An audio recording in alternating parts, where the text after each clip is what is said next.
Mets fans? Welcome back to another Mets Hot Stove right here on the channel and on X. And yes, we are back together again after the New Year's, and we are ready to get started and talk about all the great rumors that we're hearing right now with our New York Mets. Chris, how you doing, buddy? Yeah, I'm doing well. It's been pretty, I guess, eventful in terms of the reports, but not eventful because we still don't have a damn move yet for the New York Mets. But around the league, we did see a move go down today, and that was also one of the targets that these reporters are talking about with the New York Mets too. So we'll get into that.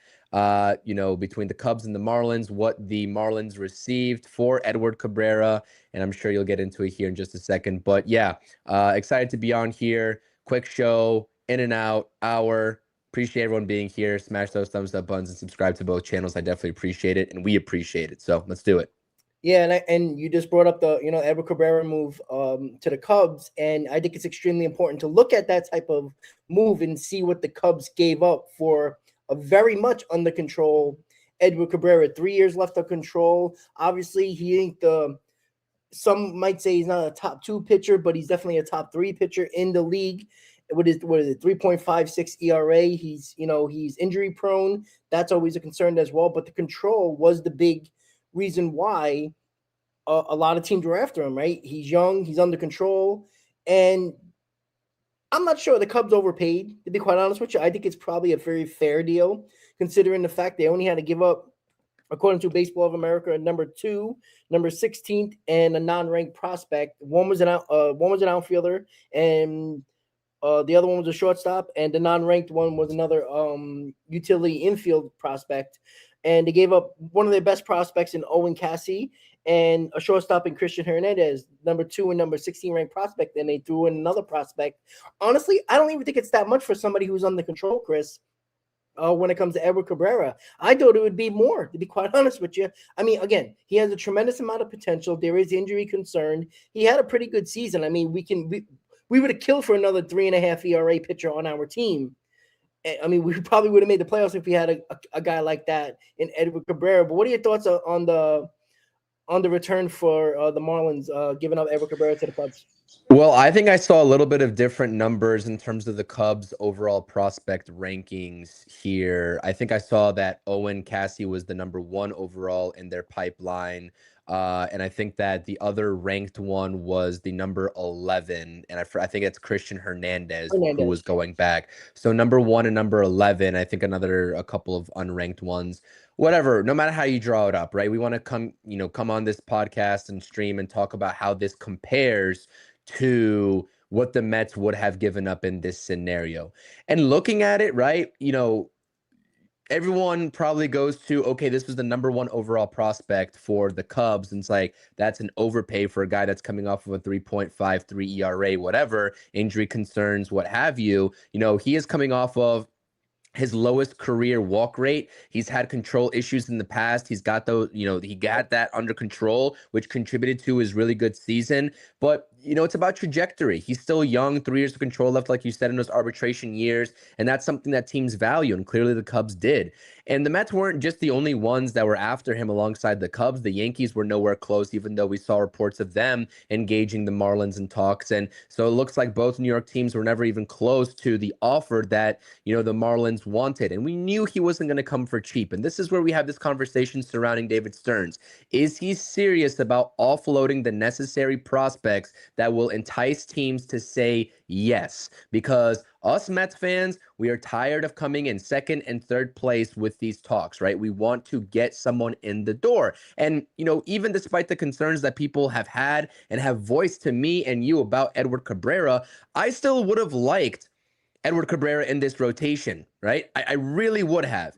And so let's just get to the comparison here, right? We mentioned number 1 overall in the Cubs system. He was the number 47th, and he still is the number 47th overall pipeline prospect in the MLB. So that's basically equivalent. Jonah Tong is sitting there at 46. We're talking about position player versus pitcher there. If you want to compare position players, you're talking about maybe a Jet Williams comparison is the closest thing that you can probably compare there with the pipeline rankings. Jet Williams is sitting, I think, ending 2025 on number 30. And then also that second ranking there, their number 11 prospect who's unranked, he was in high A ball in 2025 and posted subpar numbers, but he's young enough to kind of, I guess translate that potential and look at the trajectory. I would equate him to maybe an Eli Serrano type as an outfielder for the New York Mets, who's the number 12th overall in our farm system right now. Yeah. So it'd be basically, Jet Williams, Eli Serrano, and a couple of unranked prospects that nobody would probably cry over for Edward Cabrera. And if you're asking me if I would do that deal, I definitely would do that deal, right? I definitely would do that deal. The Mets don't get Edward Cabrera, and now it's back to the drawing board again on the trade market, because we also did hear some rumors about, the Mets wanting to prioritize the trade market over the free agent market for pitching. So, yeah, man, that's I don't know exactly if I can, I guess fault the Mets for not being too aggressive. Clearly, the Yankees also, finished second fiddle here to the Cubs alongside the Mets. It's kind of hard to project out. I just hope that they have something up their sleeves. And I hope that when it comes time to it, if they are prioritizing some of these other pitchers on the market, maybe like a Chris Bubich, who we should talk about, I think, of the Kansas City Royals, maybe a Freddy Peralta. I know it's two different situations here because Peralta's a rental, whereas Cabrera is 3 years control left. I hope that when it comes down to it, if they like what they see in these other targets, they make the move and don't think twice about trading what's necessary. Obviously, there's limitations involved. Carson Bench, Jonah Tong. There's limitations. There's always going to be. But for the right price, you got to make the move at this point, given how this rotation is looking. Yeah, but that's the problem, right? You said it. Is David Stearns and the Mets going to be aggressive? Because that's the only way it's going to get done. That's the only way it's going to get done. Clearly, the Yankees or the Mets weren't aggressive enough for Edward Cabrera, which, again, some will be okay with, some will not. Here's what we know. Edward Cabrera would be the second best pitcher on the New York Mets. Let's be quite honest about that. Pure stuff and what he can do. You talked about his walk rate being down, which was one of his biggest issues in his career, and it was much better last year. And you could say he's coming into his own. He's just coming into his prime. That could be a possibility as well. Honestly, I still think it's a steal. You did a comparison with the possibility of Jet Williams being, comparable to what they gave up in their top outfield prospect. Jet Williams has nowhere to play. This would have been a no-brainer for the New York Mets, right? I do think the Mets are going to get Cody Bellinger or Kyle Tucker. We'll talk about that in a little bit as well. So if Carson Bench isn't on the table for Edward Cabrera, which I would not trade Carson Bench for Edward Cabrera. I know people might be shocked by that for somebody who doesn't care about prospects too much. But I think there's better guys out there to use Carson Bench in a trade. This is why I don't like the nitpicking for David Stearns, because what you can't do is trade big outfield prospects if you have to for a starting pitcher until you know what's going to happen with Kyle Tucker or Cody Bellinger. This is why the Mets are in a bad spot right now, because of the fact that, all right, well, who didn't get Edward Cabrera? Everybody who was trying to get Edward Cabrera, right? The Yankees, we heard the Mets. There was a couple other teams in on him. So where do you think they're all going to pivot to? Freddy Peralta. They're going to pivot to Tariq Skubal and guys like that are the main issue right now. And, are they going to go after Framber Valdez? This is the issue that I have, is that when you nitpick on a couple of years on certain free agent pitchers, but you weren't willing to give up, which I don't believe was a haul for Edward Cabrera, pitchers that are better on the trade market, Chris, are going to cost you, even though they're rentals. There's a reason why they're not traded yet, because their price is probably high. I truly believe this. I think that Cabrera, I don't think is a haul at all. I don't think it's a haul at all. If you look at the Cubs' deep farm system, because they don't have one of the best farms.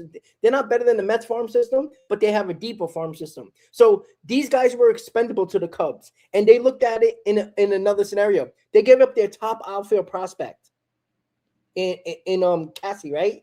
But look at their outfield. They got Suzuki. They got PCA. They got Ian Happ. So this is why the Cubs did what I want the Mets to do. What is expendable in this farm system? What is the issue? You brought up Jet Williams. That's comparable to Cassie. Guess what? Where's he playing? Carson Benj is passing him on the depth chart when it comes to prospects and the possibility of how long have we been hearing about Jet Williams? And Benj passed him up when we know Jet Williams plays the outfield. Jet Williams is not playing the infield for this New York Mets team. This is why expendable prospects are the way to go at this point right now, because there isn't much room, especially if you sign a Tucker or a Bellinger. You got one outfield spot at this point. Where are these guys playing? And this is why I get upset when people say, oh, I wouldn't give up this for this type of guy. I wouldn't sign this guy for a 6 or 7 year deal. But when it comes to trading prospects, you got to see what's expendable. And you know what the Cubs did? They had an expendable top outfielder that they were willing to give up, because look at their outfield. They got proven talent, really good talent in left center and right field for the Cubs. And that is why Cassie's gone. The Mets need to do the same thing with Jet Williams. They need to do the same thing with other major league but former prospects in Acuna, Mauricio, Vientos. There's too many of them to play. They're expendable. Use them as assets right now to get what you need to get, Chris. Yeah, I agree with you. But on the flip side to that, like you said, with other teams pivoting as well, the Mets still have also everything that they chose not to give up to move towards those names as well. I mean, we're talking about the Mets farm system being ranked, right, top 3 in baseball, depending on which outlet you ask, probably number 1 in baseball. If the Mets really wanted to I think what the issue is here is we're not. I guess what we're upset at is, let's be honest, is David Stearns not pulling the trigger on these moves, right? That is the one thing that we are upset at. It's not about questioning the type of talent that they're going after. At this point, I think a lot of Mets fans would sign up for anybody at this point, although there are still some fans that are keeping even keel and are really trying to, step into the shoes of David Stearns and what he's doing here. But let's say, the Mets go out there and they whiff on Cabrera, which obviously is the case because he's going to the Cubs. And in the next couple of days, they go out there and get Freddy Peralta. Are we still thinking about Edward Cabrera? No. Probably not. But people will bitch about who they gave up. I guarantee you that, because it's going to cost it. Oh, for sure. I mean, but okay, so let's compare this, though. Let's compare this, because I think, right, Edward Cabrera, Freddy Peralta is clearly better at this stage of his career than Edward Cabrera. I think we can all agree on that. But you're talking about the trajectory and upside of Cabrera coming off of a career year, and Freddy Peralta is pretty much coming off of a career year as well, but he's a rental. Do you think, in realizing and knowing what the Marlins just got for Edward Cabrera, a young up-and-coming pitcher, electric, 3 more years of control left, do you think it's going to take more, less, or about the same to go after Freddy Peralta and acquire him via trade in comparison? Sorry, I think it's going to be the same. Honestly, the only reason why, because Peralta is better. He's an ace, and some might say a top 2 starter. Cabrera can be a top 2 starter, but right now you could probably slot him in as a number 3, right? Probably in the Mets case, a number 2, because of what they have in their rotation right now. I think it'd be the same, to be quite honest with you, because Peralta is better. He's shown he's better. He has been the ace of a staff. He would be an ace of the staff for the New York Mets. So I think it would cost you that. I think it would cost you a Jet Williams, and like you said, Eli Serrano, which is the guy I pinpointed to when I was looking at the Mets top prospect list for Edward Cabrera. Him, and I was like the Nick Morabito type, like around that area right there. That's somebody that's not a top 10, but somewhere in between 11 and 20 that I think the guy I was looking at. I think it would cost you about that. And the problem is, the Brewers are very good at what they do when it comes to pinpointing prospects. And then you also got to look at, well, maybe they don't need infield prospects, right? So Jet Williams is probably off the table. Well, guess what? Who they're going to ask for? Carson Benj. Are they going to ask for a Ryan Clifford? Guys like that. You got to see what the Marlins are a weird team, because they'll take anything that's the best prospect. It doesn't matter if it's a pitcher, short, infield, outfield. It doesn't matter, because they're a weird. They run their team differently. With the Brewers, who had the best record last year and obviously didn't win, which they never do, but it's what they really need. And if you see what they needed, their outfield's kind of old. Let's be honest about that. When it comes to Christian Yelich, he's on his way out. So they need a top prospect. I guarantee you that Cassidy is going to be up here with the Brewers, probably get a chance to win a job in the Brewers outfield. So you have to look at that as well. It's just a matter of what the Brewers are looking for. And if the Mets pair up well, I think they could get him, but I think it's going to be more than the same that the Cubs gave up for Cabrera. Yeah, that's a good point too. You have to also take into account these other teams, the trade partners situation, and the Brewers are pretty much set. I think they've got Vaughn at first base. Blanking on who their second baseman is. I don't know who their middle infield duo is, but I think they have a young second baseman that just came up. They have Caleb Durbin, obviously, there that they acquired in the Devin Williams deal too. They've got Jackson Churio on the outfield, but yeah, Christian Yelich is always, plagued by injuries at this point of his career. So it is a different situation. And the Marlins, the landscape of it is just night and day different if you were to trade with the Marlins. But it's not just limited to the names that we're talking about here. We're saying that for comparison purposes, but of course, and this is what shocks me, right? And going back to this conversation, the video that I dropped on my channel earlier today, if you guys missed it, go check it out after you watch the stream down in the description, because we heard, The Athletic, the reporters, Will Salmon and Ken Rosenthal, who always do pieces together, right, and report on essentially the same thing.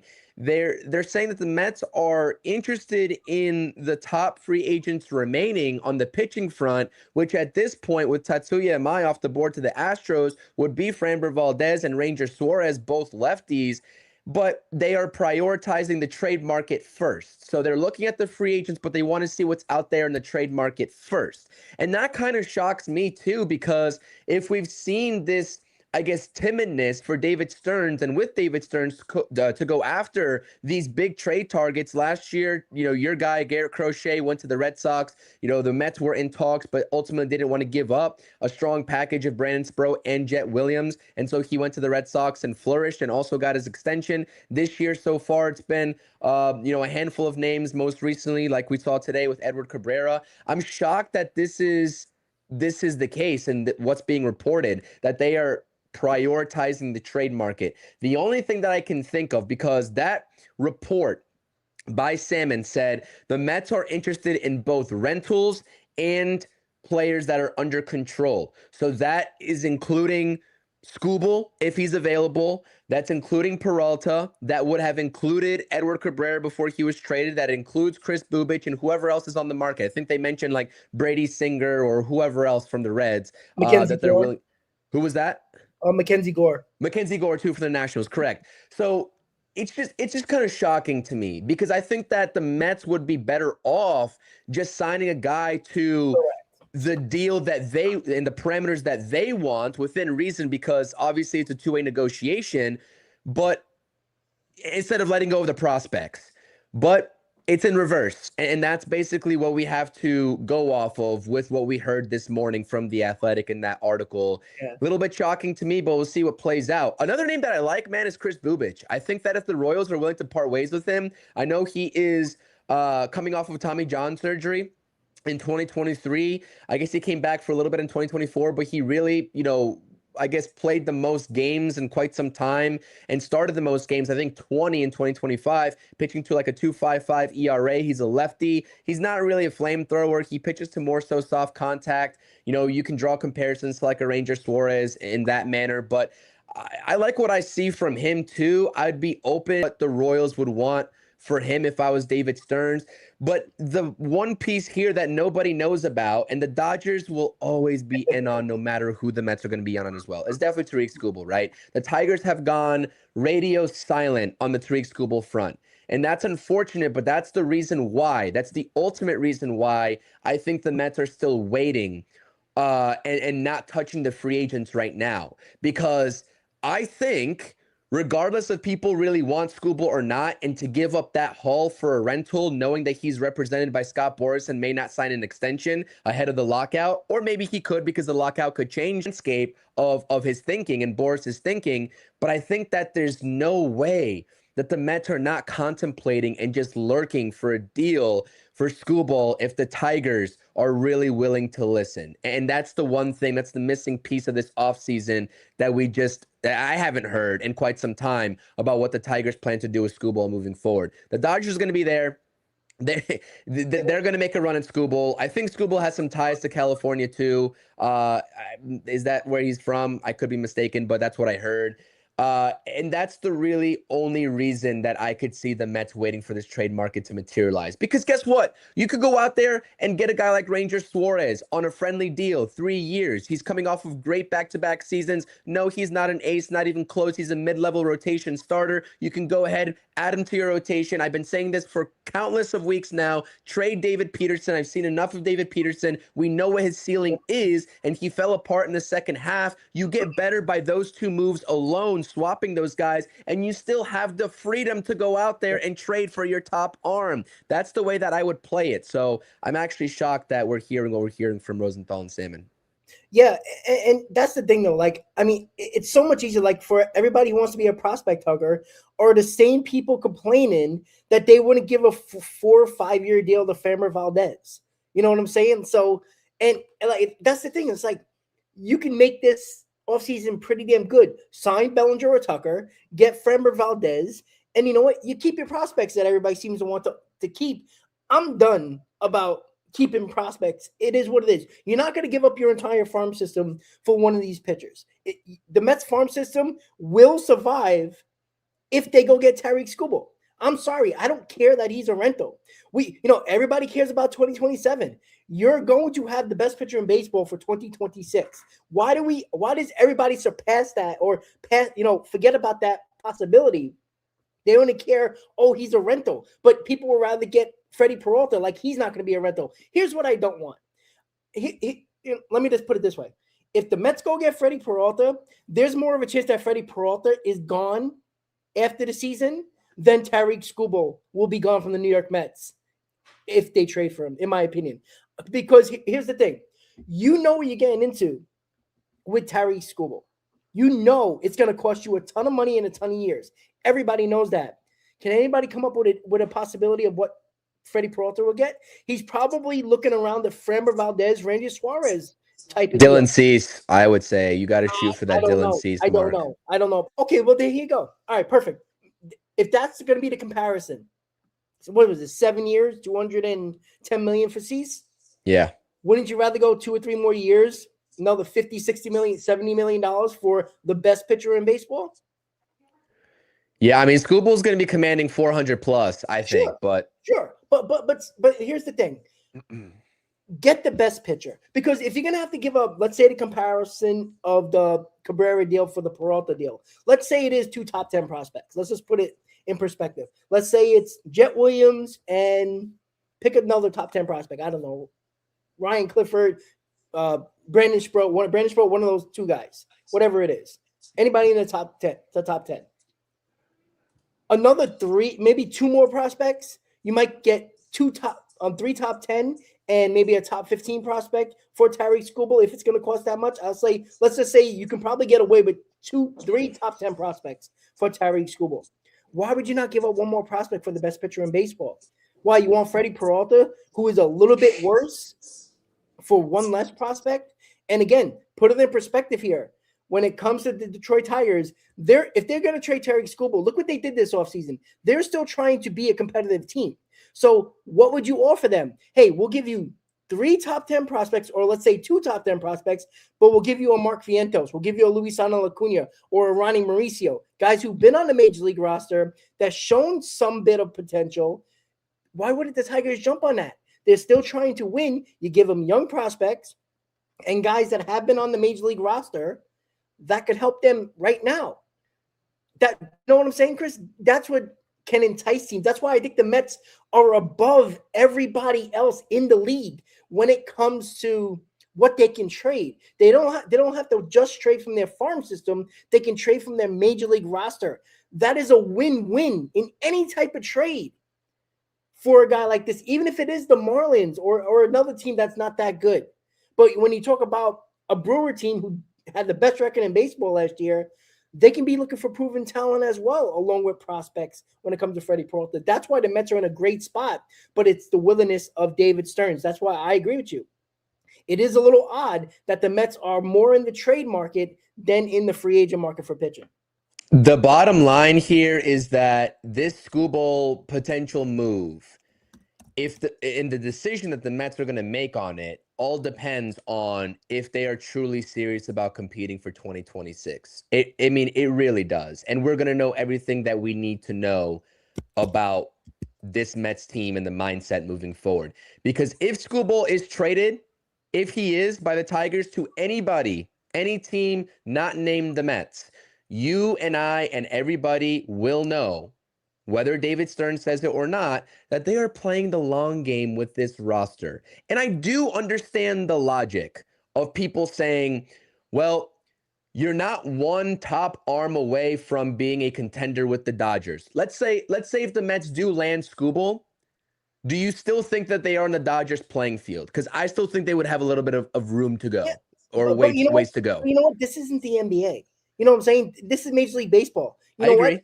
It takes one short series, as the Mets proved in 2024. They were not better than any of those teams that they faced in 2024. We all know that, right? They did get stopped by the Dodgers in Game 6 of the NLCS.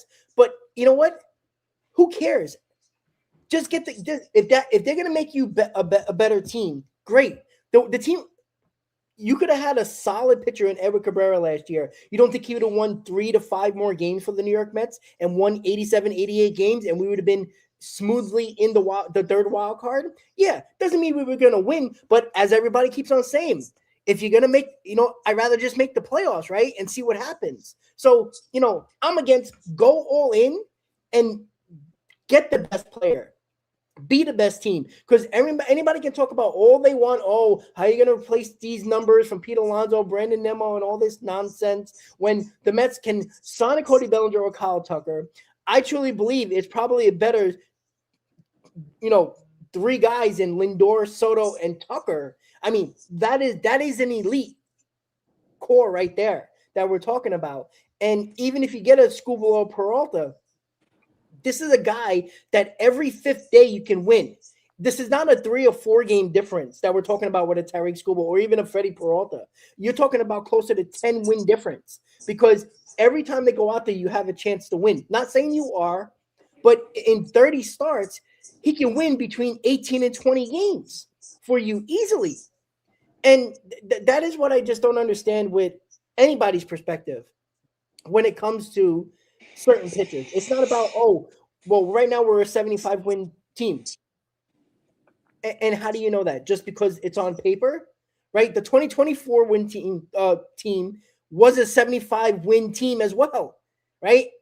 And not saying they won a ton of games, but you know what? They made the playoffs barely, and they got to Game 6 of the NLCS. I'm not saying they can beat the Dodgers or not, but the whole point of the season is to make the playoffs, right? I don't think we're the first or second team in our division, but what does it matter, Chris? I think you need to do what you need to do. If David Stearns he pinpoints everybody, let's be honest. He's in on everybody. He dips his toe in everything. He just never jumps in. We'll know exactly what David Stearns is trying to do this offseason if he trades for a top starter or signs a Valdez or Suarez. If he signs somebody, now I'm like, okay, this guy actually wants to spend money. Or if he trades for somebody in the caliber of Tariq Skubal, Freddy Peralta, I'm like, okay, now he's willing to trade. This is what I want to see. Until he does it, I don't believe he will. That's the problem that I have. He's been this team's president of baseball for 2 years, going on 3, right? End of 2024 or 24, yeah, going on 3 years now. Never made a big signing, never made a big trade. So why do I believe he will? We can assume all we want, but we don't know what he thinks is untouchable in the Mets farm system. What if he thinks the top 5 are untouchable in the Mets farm system? Well, guess what, guys? You're not getting Skubal, you're not getting Peralta, and if he's not going to give any of Suarez or Valdez 4 years or more, well, guess what, guys? Look at the bottom of the barrel, because that's what we're probably going to get. I'm just saying right now, with everything that I've seen so far this offseason, with the deals that he has given out, I would be very hard pressed to see any deal moving forward for a name that is for 4+ years. I would. I would be I agree. very hard pressed to even imagine that. I think You've got Valdez is Devin gonna, Williams. What was that? I'm sorry. I think Valdez is going to get a 4-year deal because I, Sure. Won't be I with the think Mets that though. his market dropped. Won't be with the Mets though.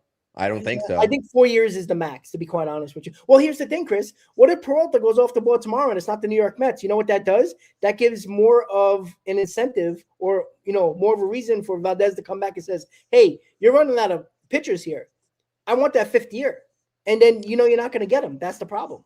I really Yeah, and I really do think that Freddy Peralta would probably be the one name, given that he is a rental and given that he will not command a schoolball-esque package, that would be Stearns' top priority. Because I still think, David Stearns wants to see this roster and how it meshes together, given that they just depleted their core and let them all go, right? With the names that we've been talking about all off season. And look at the deals that he's given out, Rob.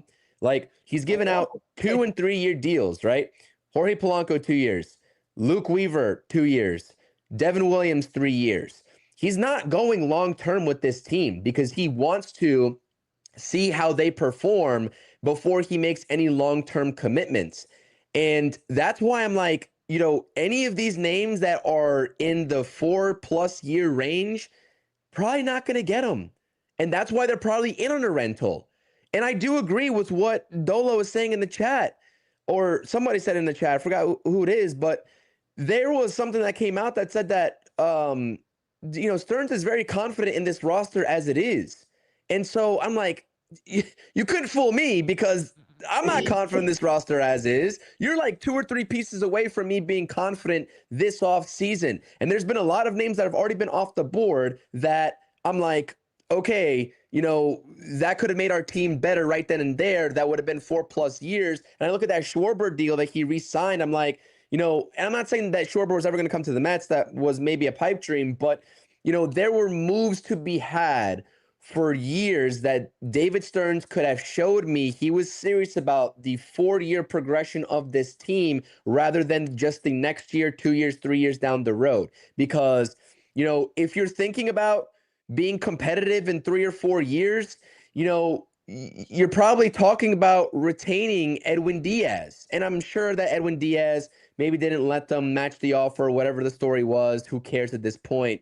But yeah, Rob, I'd be very surprised. I'm not even trying to be and sound pessimistic here. I just really believe in what I've been saying for a couple months now when we've been seeing the start of these moves, is that he is going to hold firm on this 2 to 3 year plan that he has. He's going to let these prospects come in and phase in and get ready. And then once he figures out which prospects can actually ball in New York and the ones that can't, then he'll start making long-term decisions on the position groups as needed. And unfortunately for us, that means that 2026 is still an experimental year. Now that has time, and there's time for that to change, right? David Stearns, with what he does within the next couple of weeks before pitchers and catchers report, can change that very outlook. But in the same breath, I look at this team on paper, and I'm still like, I'm not the most bought into it, but I still can see them being better than last year, as crazy as that sounds. I can see them putting together a couple more wins than last year. Is that going to convince me that there's some World Series contending team in the National League? Absolutely not.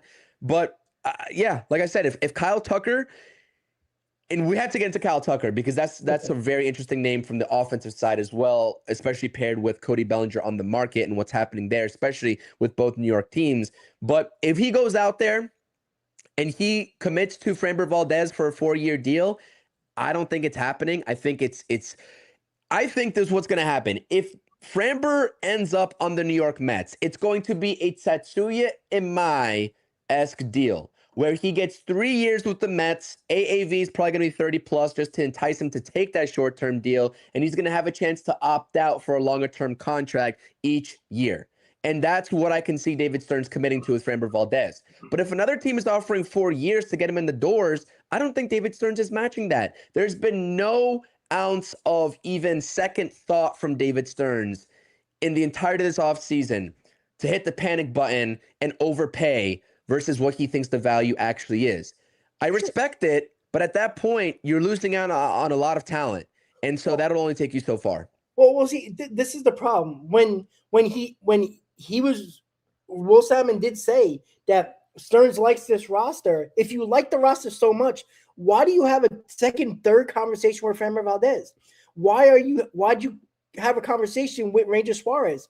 Why are you in the trade market for top starting pitching then? You know what? Jonah Tong should be in the rotation on day one then. If you're that impressed or that satisfied with your roster or excited about your roster, Brandon Sproat and Jonah Tong should be on this team. You trade David Peterson, you trade Kodai Senga, and play Carson Benjamin, play Jet Williams in the outfield, right? You don't think they're going to already be on the roster as of day one right now with the way this team looks? I think that's already a lock that they will be. Who else are they going to throw out there? Well, no. I'm saying if they're not going to make these deals, right? Because that's who's going to be pitching. But that's what I'm saying. Like, then why talk to Framber Valdez if you're so confident in your roster or so excited about this roster? Then, if you're so excited about it, what's there to improve on then, right? Well, that's what I'm saying. I think that he's prioritizing the prospects, and that's fine. He would like to go down that route, but signing Valdez to a 3-year deal still stops Sproat or possibility of Tong, both of them being in the rotation most likely, unless you trade David Peterson or Kodai Senga. Right. So this is what I'm saying. This is what I was trying to say, is that he would like to have one or two of those guys start off in the minor leagues, right? Given how last season ended, but he's not going to overpay Framber just to make that happen. If he needs to make it happen to where Jonah Tong and Brandon Sproat are pitchers in the rotation starting day one, I think he's comfortable with doing that. Honestly, I really do. All right, let's say to pitch him. So why are you so far involved and aggressive towards Tucker and Bellinger then? That's what I don't understand. That's what I don't get. That's the point. What's the plan? That's what I don't understand. Because Kyle Tucker and Cody Bellinger makes no sense at this point. Because you got Jet Williams, who is a projected who could be playing the outfield, and Ryan Clifford as well. This is what I'm saying. Like, the Mets are in a good spot, but David Stearns is putting them in a worse spot, I think. Because if you sign Cody Bellinger or Tucker, guess what? These outfield prospects, or at least one of them, probably two of them, if you're going to do with Benj, Clifford, and Jet Williams, which I'm considered Jet Williams an outfielder at this point because he ain't playing the infield anytime soon. What are you going to do if you sign one of those guys? Because Cody Bellinger and Kyle Tucker, let's say the Mets get him on a 4-year deal, which would be crazy to me. I don't think any of them are taking 5-year deals or 4-year deals or less. I don't believe that at all. I don't believe that at all, because at the end of the day, these guys are going to get 5. Cody Bellinger's not taking less than a 5-year deal. He has a 5-year deal on the table from the New York Yankees. You think the Mets are going to go 5 years? Because they're still very much involved. From all the reports, Cody Bellinger and the Mets are very, very much a possibility. Now that Kyle Tucker, I find it very hard to believe Kyle Tucker's going to take a 3-year deal with a 1-year opt-out. I find it very hard to believe. Because he is the best outfielder on the market. And I think the Blue Jays are aggressive enough where they'll give him a 5+ year deal. That's the problem, is that, they're always in the mix, but they're really not in the mix. And this is what I just don't understand. Listen, play Jet Williams and Carson Benjamin in the outfield then. Why? Because the Mets don't have to sign or trade for anybody. Why? Right? You trust your roster so much in your farm system, put them in the rotation. Put these guys in the outfield. I said this before and I'll say it again. If you're going to play the prospects, stop bullshitting around with all these guys that are on the market right now and play them. That's it. What is so hard about this? If you want to be this, I don't want to pay this guy this much money or trade all these prospects, then you got to play them. Because right now, if you sign one of those guys or trade for one of those guys, you're taking a spot from one of the guys in your farm system. So you're counteracting, or you're completely changing what you're saying, because Framber Valdez is going to require, or Tariq Kabul, whatever top pitcher you might sign or trade for, is going to take away from somebody, or at least to sign and not really a trade, because that kind of lessens the burden in your farm system. But let's say you do sign Framber Valdez to a big 3-year deal. That's going to stop somebody if you don't trade Kodai Senga or David Peterson. Because right now, the Mets have a quote-unquote proven rotation because these guys been here a while. It was obviously not Nolan McLean, not proven yet, but he's getting there. You know what I'm saying, Chris? That's what I just don't understand. Like, maybe the starting pitching, I can get on board with. I can understand. All right, I got Sprott, I got Tong. But the outfield aggressiveness, according to Will Salmon, I think, this isn't, some bullshit reporter that we never heard of. This is Will Salmon, Ken Rosenthal. On and on we go. A legit reporter stating that the Mets are very aggressive in the both outfield guys on the free agent market. That's what it just doesn't make sense. Well, Will Salmon just actually dropped another summarization article surrounding, and it was titled "What to Make of the Mets' Interest in Kyle Tucker," and it still just talks about a short-term deal. So, I'm going to put this out there. I'm more confident the Mets land Cody Bellinger over Kyle Tucker. I always thought Cody Tucker. I said Cody Tucker. I always thought that Kyle Tucker was a pipe dream for the New York Mets, and I still do. And the reason why I say I think that Bellinger is more, first of all, he could be considered more of a fit with the amount of positions that he plays. His bat is not as good. Let's be objective about that. But, I'm more confident in the Yankees dropping the ball on re-signing this guy than the Blue Jays dropping the ball, who have already proven to be very aggressive. And if there's any gap in negotiations between the Blue Jays and Tucker, they will close that gap quicker than the Yankees will close the gap that they currently are presented with Cody Bellinger. And I think that the Mets are just sitting there and looking at the Yankees and the Blue Jays. It's like, all right, one of you guys, you either make the move or you don't, and if not, we're swooping in.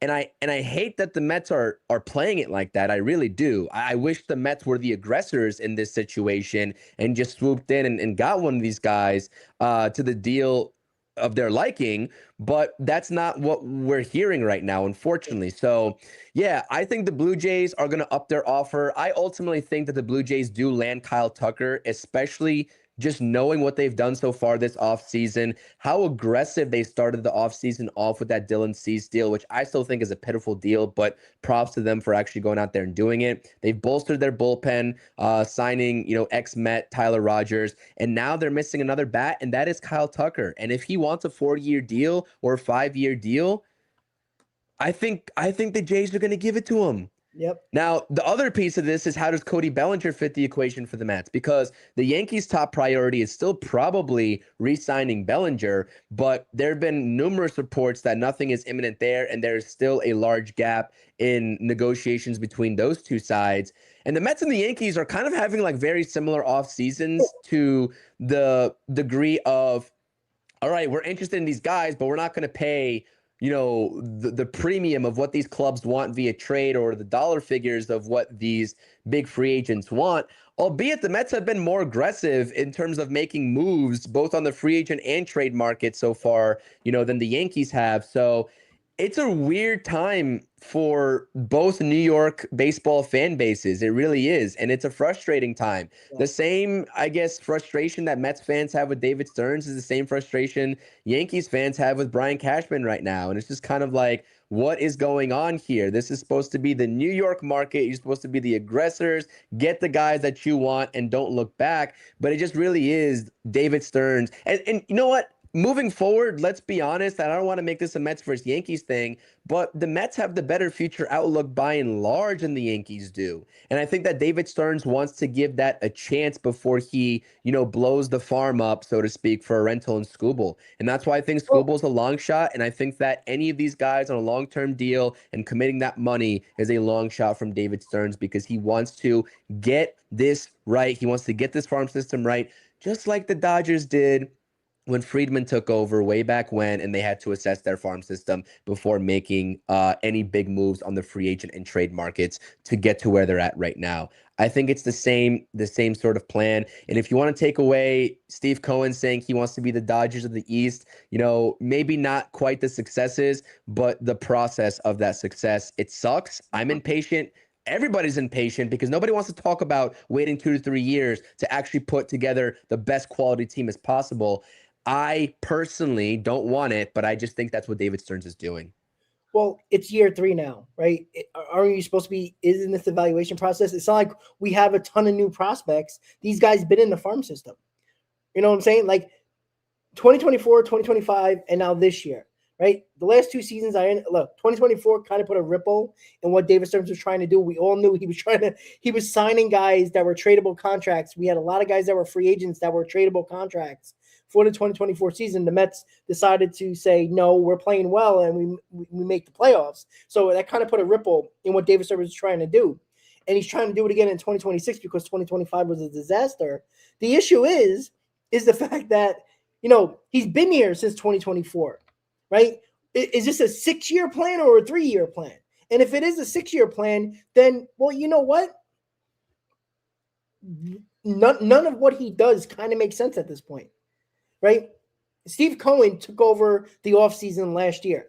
So it's either Steve Cohen just said, screw it, David Stearns, you're not doing what I want you to do. We know they were in on Yamamoto as well, but you got Soto, you got Pete Alonso that year, and you're back in the same situation again, right? I think the evaluation process was last year when it came to bringing up Mauricio when he came back, Acuna, Beatty, Vientos. I think all these, like, this is what I just don't understand it. It's like he's been here 3 years. I know 2024 put a ripple in his plan, but we're in year 3 right now. Like, is this a 6-year plan now? This is what it's going to be? Because you know what? Action speaks louder than words. This wasn't a 6-year plan. This was a short-term plan. What happened last year? That's on them. And again, we have no idea what Brandon Sproat's going to be, or Jonathan is going to be, or any of these top prospects are going to be. But don't be in on any of these guys, because I still look. Cody Bellinger, we already know, has a 5-year offer for the New York Yankees. If the Mets are still seriously involved, which all reports stating they are, then they're probably in the 5-year range with Cody Bellinger. Then that's the only. Where'd you see that? I didn't see the 5 years for Bellinger. So it was, you know what? Hold on. Because I didn't see that. I should have screenshotted it. So I forgot who it was. It might have been a legitimate report. I think it was, to be quite honest with you.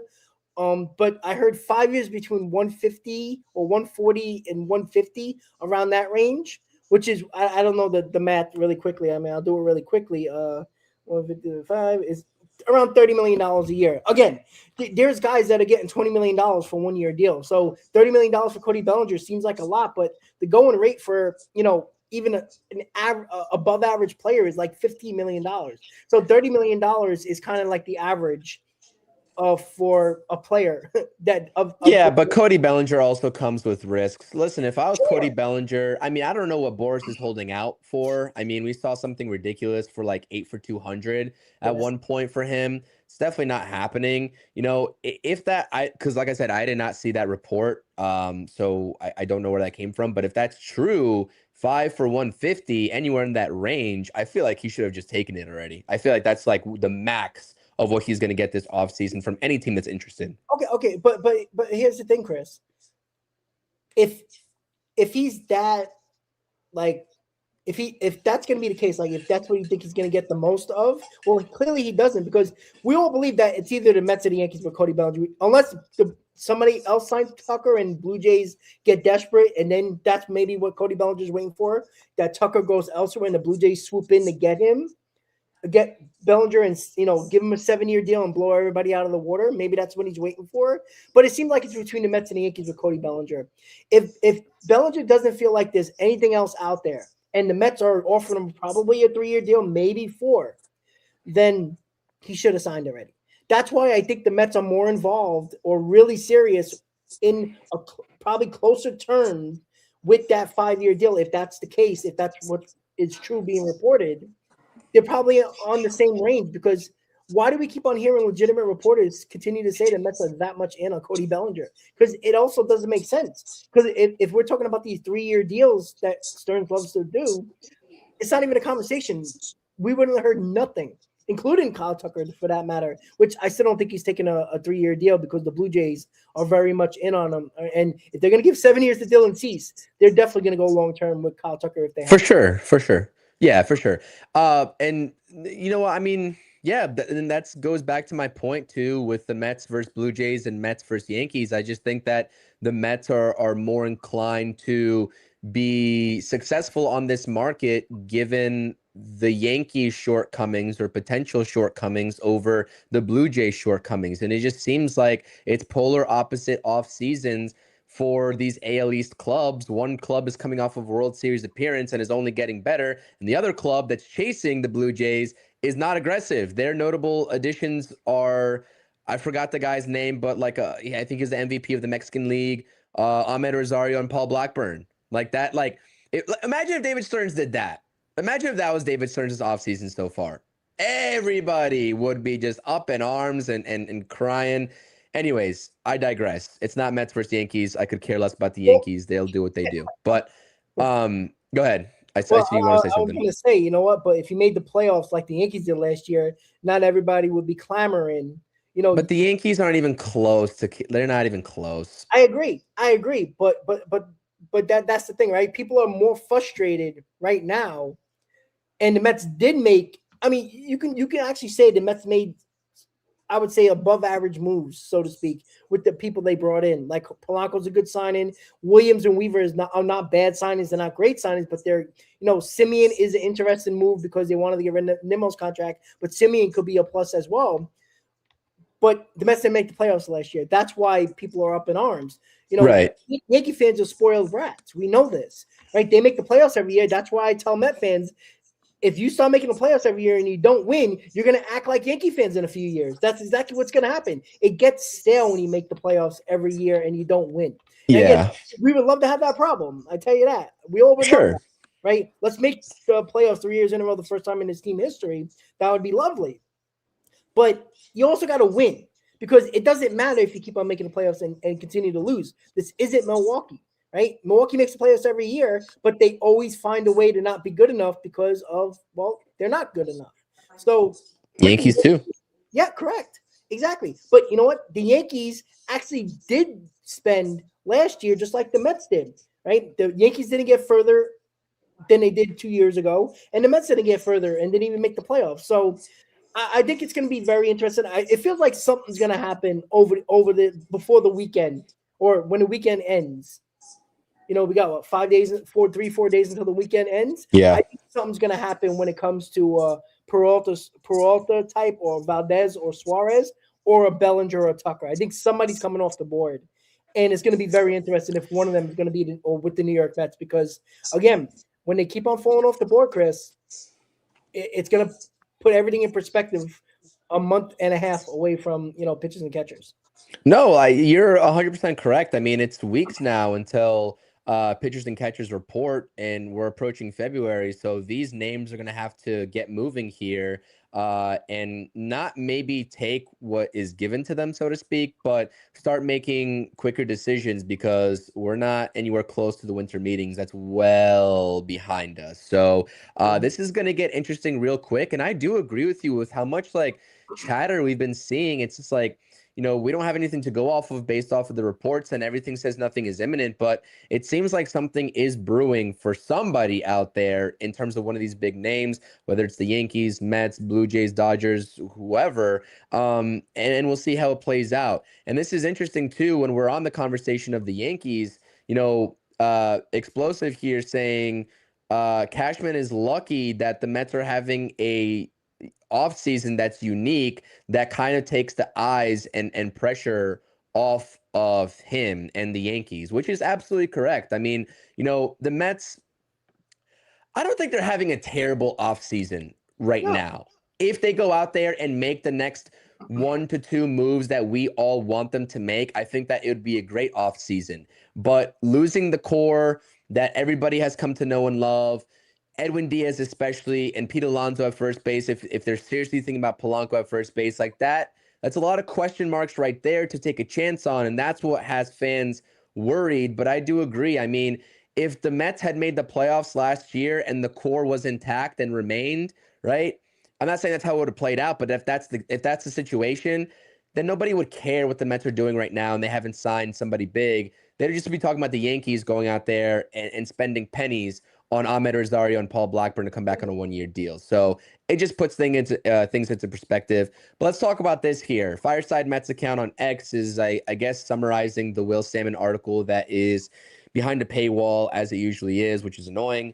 According to Will Salmon, internal Mets officials view their roster as strong, but adding an elite bat like Kyle Tucker would quote-unquote dramatically boost the team's World Series odds and help close the gap with the Dodgers, which is a very obvious statement. And, I've been seeing officials that are in the front office that are not named David Stearns.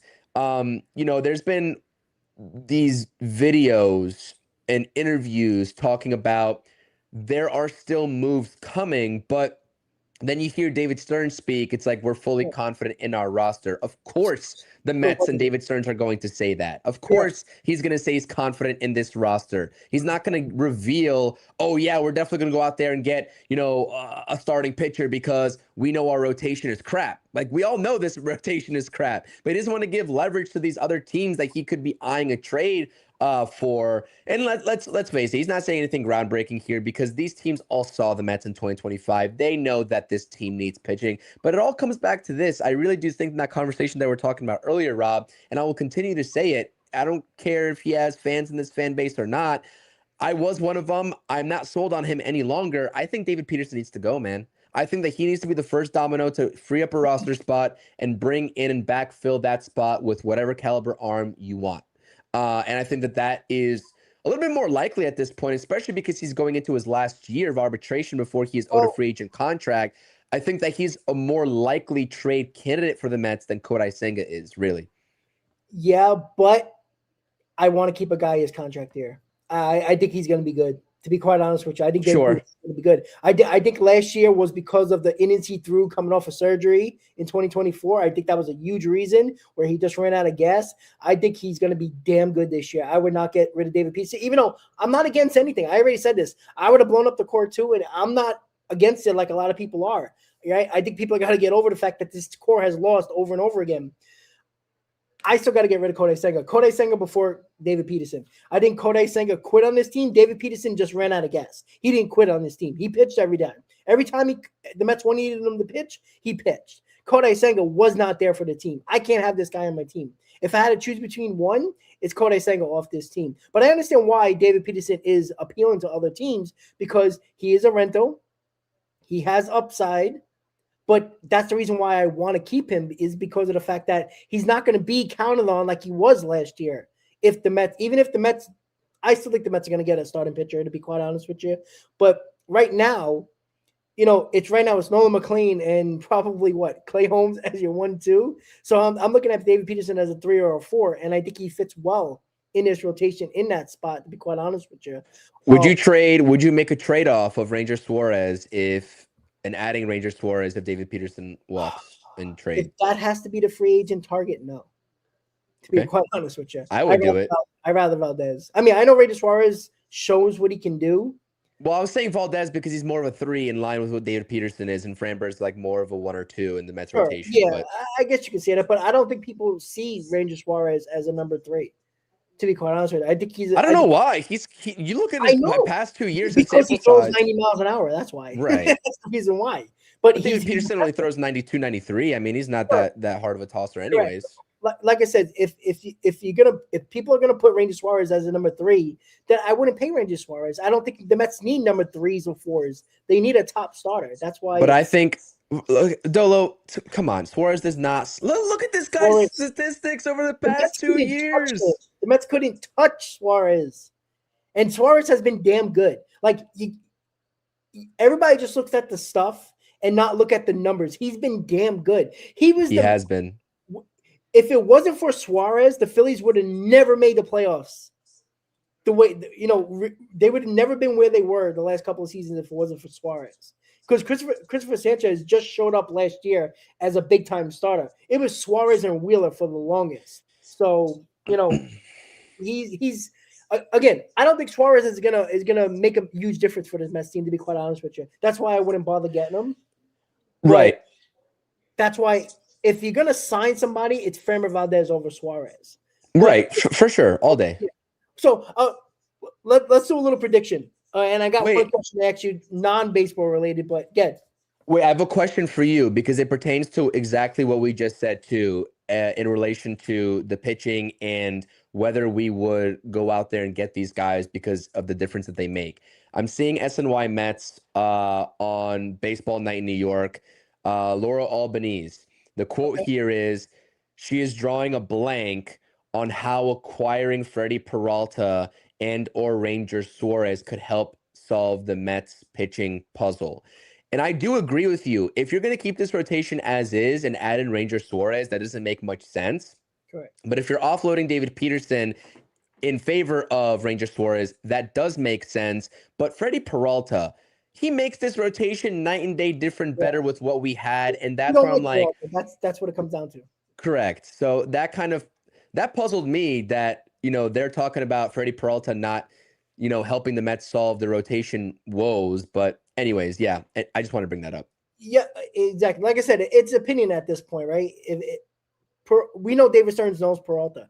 If David Stearns knows Peralta and thinks Peralta is a top two pitcher, then you go get him. But again, again, that's her opinion. She thinks she was on with Anthony Sobodishay.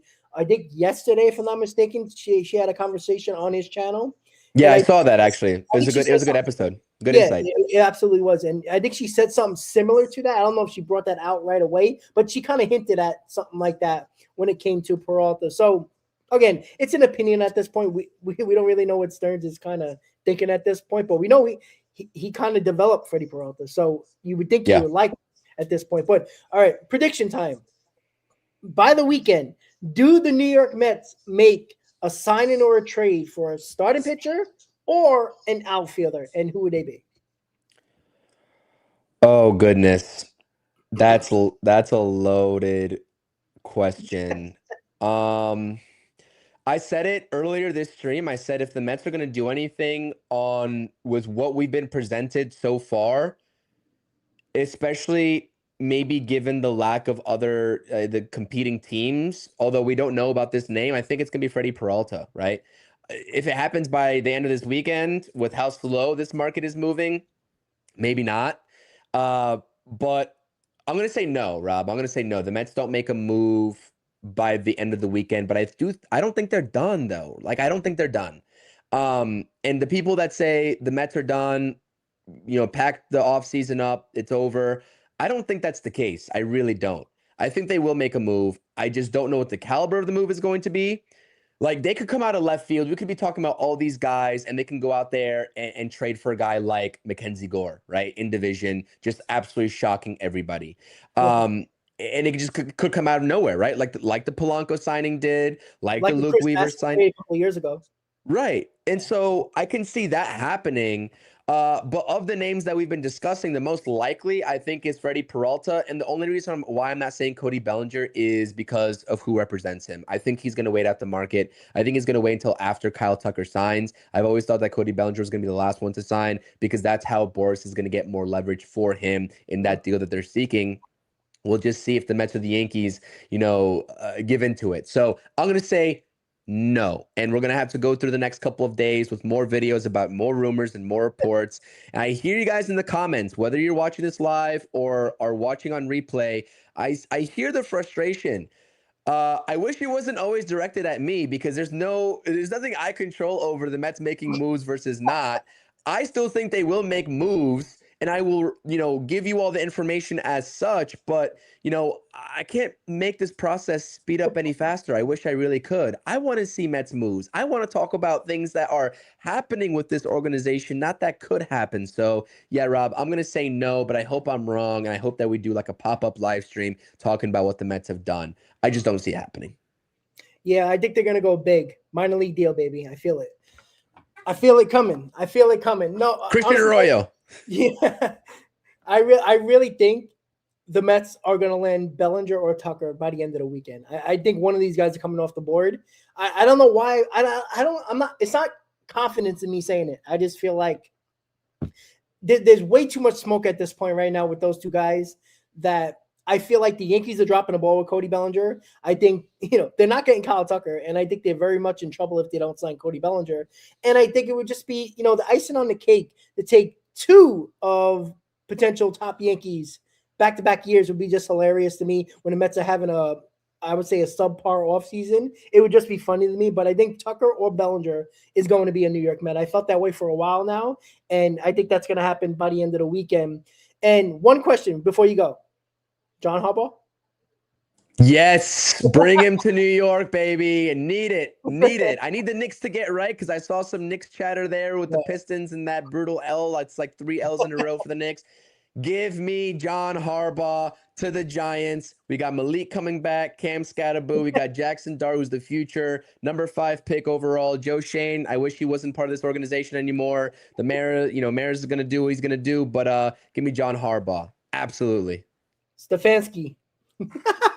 No thanks. All right, guys. So that is another Mets hot stove in the books. Again, so many rumors, so much noise going on, but nothing happened as of yet. Will the Mets make a move? We'll have it for you if anything gets done, guys. Have a great night, guys. As always, Met fans, let's go Mets, and we'll see you next time on the Hot Stove Show, guys. Good night. Let's go Mets.